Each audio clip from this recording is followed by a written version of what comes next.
शुभ प्रभात। महाशिवरात्रि की आप सभी को बहुत बहुत शुभकामनाएं। ऐसे तो आज का दिन भगवान शिव और माता पार्वती के विवाह के उत्सव के रूप में मनाया जाता है, लेकिन आज के दिन अनेक सारी घटनाएं भगवान शिव की जुड़ी हैं जो आज का स्मरण करने का है। लड़कियां सबसे अधिक जिनको मानती हैं उनमें से भगवान शिव ही हैं, क्योंकि वो शिव की पूजा करती हैं। हे भगवान, मेरे पर थोड़ा कृपा रखना। तो केवल लड़कियां रखती हैं, इतना ही नहीं है, जो साधु संत हैं, जो सिद्धि को प्राप्त करने की बहुत परम इच्छा रखते हैं, वो भी भगवान शिव के साथ ही कनेक्ट करते हैं, वो भी शिव की ही आराधना करते हैं। जो तांत्रिक होते हैं वो तांत्रिक भी बिना शिव के एक कदम आगे चलते नहीं, यानी शिव जी की साधना करने के बाद ही उनका तंत्र सिद्धि होती है, क्योंकि सभी तंत्रों के दाता निर्माता वो भगवान शिव ही हैं। कोई भी मंत्र ऐसा नहीं है जो भगवान महादेव के शिव के बिना नाम लिए और पूर्ण होता हो, उनका नाम लेना ही है।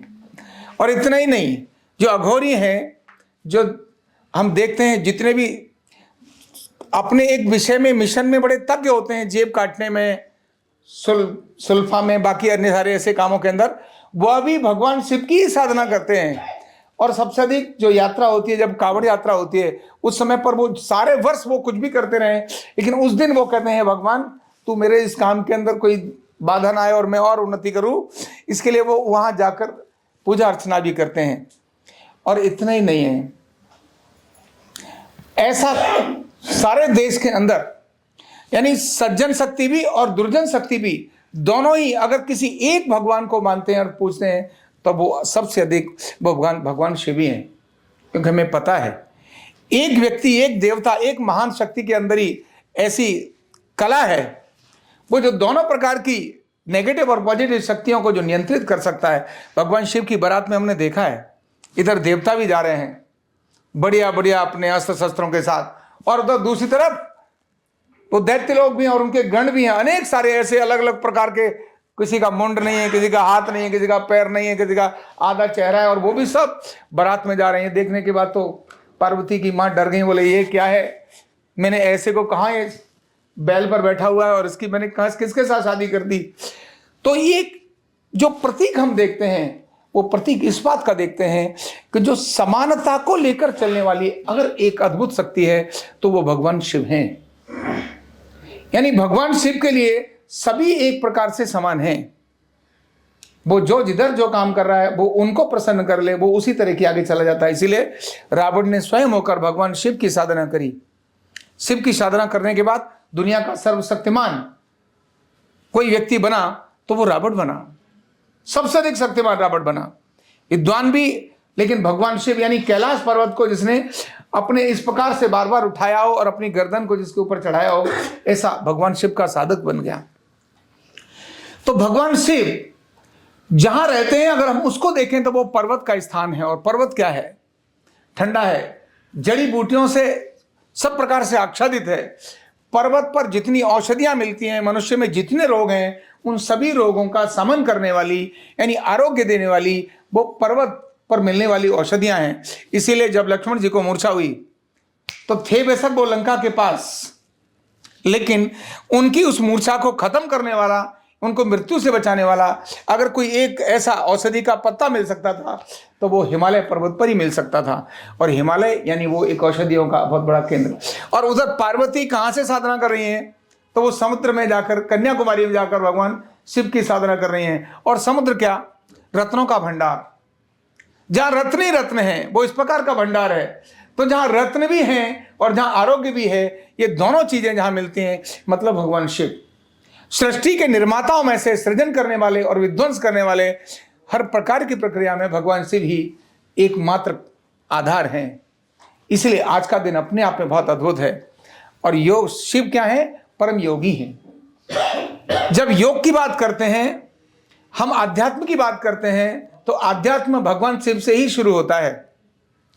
हम अर्धनारीश्वर की बात करते हैं तो अर्धनारीश्वर में भी आधा स्त्री और आधे पुरुष की बात करते हैं, तो यहीं पर हम हट ह और ठ की बात करते हैं, कहते हैं ना हठ योग। हठ योग मतलब अड़ने वाला योग नहीं है। हठ का मतलब हो गया इड़ा और पिंगला का योग। हठ मतलब इड़ा, ह माने इड़ा और ठ माने पिंगला। तो ह और ठ दोनों को समान करने से सुषुम्ना जागृत होती है, यानी शिव की प्राप्ति होती है। तो आध्यात्म में जमने वाले, लगने वाले, योग करने वाले जितने भी साधक हैं वो भगवान शिव को ही मानते हैं, क्योंकि प्रथम योगी जिन्होंने योग का प्रारंभ किया वो भगवान शिव ही थे। संगीत की रचना जिन्होंने उत्पन्न की, जिन्होंने संगीत को उत्पन्न किया वो भगवान शिव ही थे। जिन्होंने नृत्य को उत्पन्न किया वो भगवान शिव ही थे, क्योंकि भगवान शिव की ही अलग अलग कलाएं, उनको किसी ने योग के रूप में ले लिया है, किसी ने नृत्य के रूप में ले लिया है, किसी ने अलग अलग प्रकार से ऐसा ले लिया है। जब वो तांडव करते हैं तो तांडव में उनका जो रौद्र रूप है, क्योंकि आज के दिन हम रुद्राभिषेक भी करते हैं, भगवान के अनेक नाम हैं, उनमें से रुद्र नाम भी है। तो जो रौद्र रूप है वो रौद्र रूप उस समय पर सारी पृथ्वी को हिलाने की, पृथ्वी नहीं पूरे ब्रह्मांड को हिलाने की ऐसी ताकत रखता है। तो भगवान शिव यानी परम योगी भी तो परम रौद्र भी, जब देने पर आते हैं तो वो सब कुछ दे देते हैं, सब कुछ दे देते हैं। जो जिसको चाहिए वो उसको देने की सामर्थ्य अगर एक कोई रखते हैं ब्रह्मा विष्णु महेश में, तो केवल शिव ही रखते हैं जो सब कुछ देने की ताकत रखते हैं। लेकिन जब उनको रौद्र आता है वो तो सब कुछ समाप्त करने की ताकत भी, प्रलय करने की ताकत भी भगवान शिव के पास ही होती है। ऐसी महान अद्भुत शक्ति की, अद्भुत सत्ता की हम यहां साधना कर रहे हैं। अर्धनारीश्वर चिकित्सा उन्हीं भगवान शिव पर आधारित चिकित्सा है, जो शरीर के ढांचे को भी संतुलित करती है और शरीर के केमिकल्स को भी संतुलित करती है।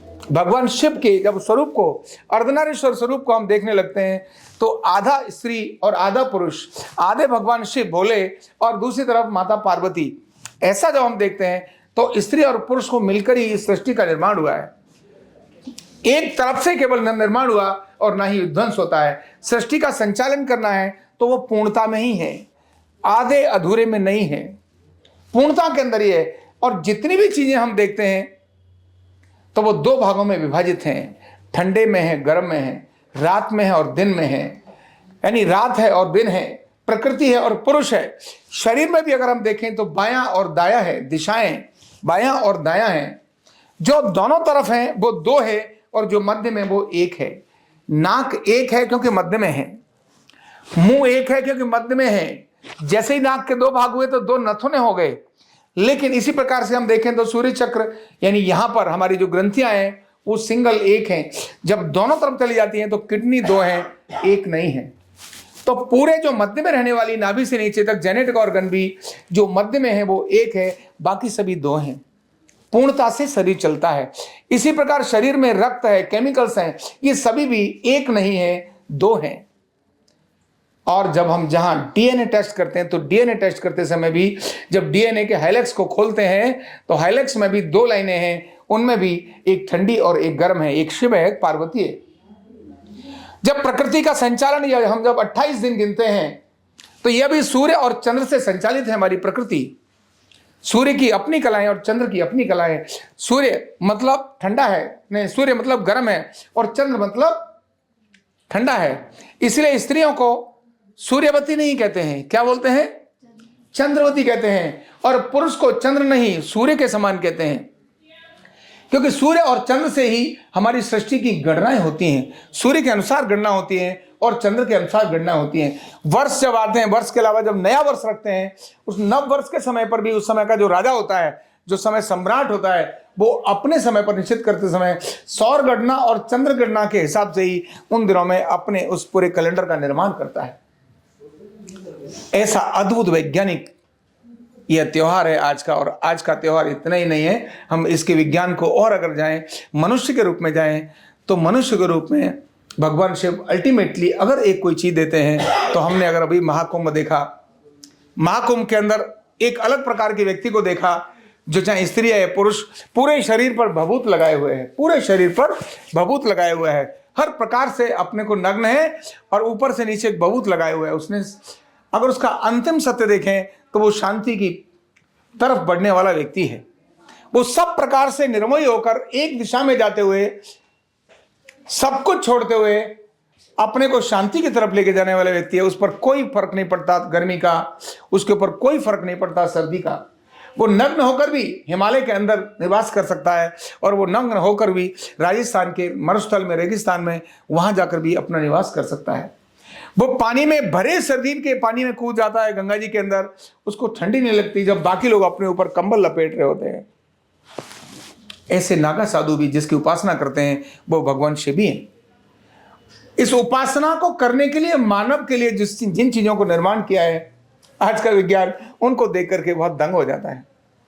तो आज यह शिवरात्रि माता पार्वती और शिव के विवाह उत्सव के ऊपर बेशक मनाई जाती हो, लेकिन भगवान शिव जिनके मंदिर, जिनके परिवार की, यानी भगवान शिव का जो परिवार है वो भी अपने आप में अद्भुत है। भारत में ही नहीं, भारत के आसपास भी जहां भी हिंदू धर्म को मानने वाले लोग हैं, उनमें सबसे अधिक अगर मंदिर के अंदर मूर्तियां हैं, पूजा की चीजें हैं, तो वह शिव परिवार की ही हैं। बिना भगवान गणेश के कुछ भी होता नहीं, और गणेश भगवान शिव के ही पुत्र हैं। माता पार्वती और शिव के पुत्र हैं गणेश, जो विघ्न विनायक हैं। बिना उनकी पूजा के कोई भी काम न शुरू होता न संपन्न होता। दरवाजे पर भी अगर मतलब घर में भी अगर शांति चाहिए तो भगवान गणेश को बाहर विराजमान करिए, घर के अंदर शांति होना शुरू हो जाएगी। तो ऐसा अद्भुत भगवान शिव का परिवार और भगवान शिव स्वयं एक बहुत बड़े अद्भुत शक्ति हैं, हम सबके साधना का एक बहुत बड़ा कारण है, और मानव के कल्याण का एक भगवान शिव बहुत बड़े कारण है। कम प्रयास में जो प्रकट हो जाता है, कम प्रयास में जो सिद्ध हो जाता है।